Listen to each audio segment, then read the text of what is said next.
Sebelum masuk lebih jauh mengenai proses ekstraksi emas dari biji ini, Anda perlu memahami aspek mineralogi biji emas, ya. Karena rute proses pengolahan atau proses ekstraksi itu bergantung kepada mineralogi ini, ya. Jadi tidak saja kadarnya, tapi juga mineraloginya. Mineralogi ini khususnya yang sangat penting adalah gold deportment istilahnya, ya. Di mana biji emasnya itu berada atau dalam bentuk seperti apa? Apakah dia sudah bebas, ya, atau dia terinklusi di dalam misalnya mineral sulfida seperti pirit, arsenopirit, atau di dalam kuarsa yang bisa diliberasi dengan pengerusan, ya.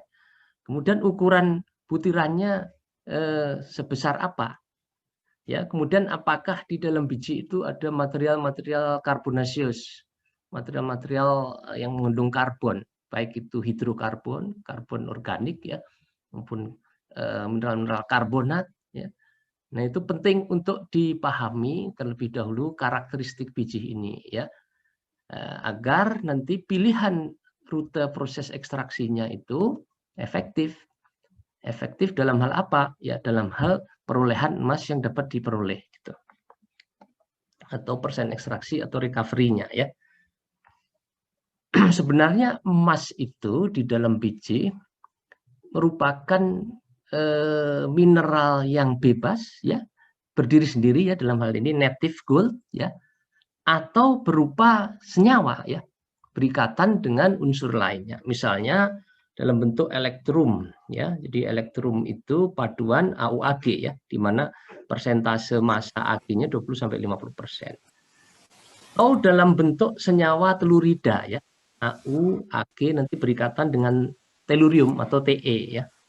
Kemudian ada yang dalam bentuk aurostigmate, AuSb2, ya, maldonit yang berikatan dengan bismut, juga berikatan dengan tembaga, auricuprid, atau berupa solid solution atau larutan padat emas di dalam arsenopirit atau pirit, ya. Mohon di mute, ya, semuanya. Ya, jadi ini secara umum semakin ke bawah semakin sulit diproses, ya, semakin sulit diekstraksi dengan metode konvensional. Ya. Jadi itu pentingnya pemahaman mengenai karakteristik biji emas, karena tidak bisa kita mengeneralisir untuk semua jenis biji direct cyanidation, cyanidasi secara langsung, ya. Misalnya satu daerah dengan daerah lainnya itu bisa berbeda, bahkan di dalam satu deposit yang sama, ya, sebagai fungsi kedalaman bisa berbeda, ya. Agak di permukaan mungkin dia sudah free, ya, oxidize mineralnya, tetapi semakin ke dalam mungkin bentuknya dia dalam bentuk yang terinklusi di dalam mineral sulfida. Nah, bagaimana bisa diketahui karakteristik itu? Ya, dilakukan sampling dan pengujian metalurgi.